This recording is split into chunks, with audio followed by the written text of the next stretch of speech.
So if somebody has hearing loss, what can you do to help that patient? And then we're going to talk how you can prevent, let's say at age 20 or 30, from getting hearing loss like that. But let's go right to, if you find an abnormal audiogram and the person has problems and they say, "Doc, how's my hearing?" And you say, "Well, it's sort of terrible on one side." They say, "Well, what can you do to help me?"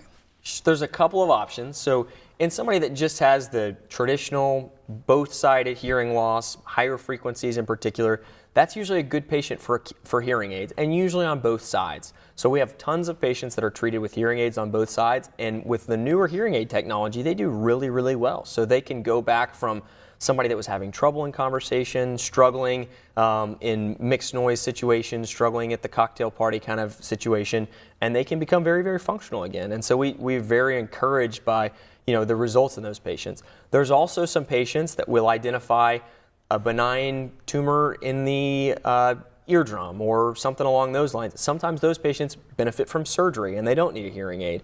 And then there's other people that may benefit from a hearing aid on one side but don't need one on the other. So there's many different patterns of treatment for hearing loss. But in most cases, patients can be treated for their hearing loss, even if it involves the very most extreme, which is something called a cochlear implant.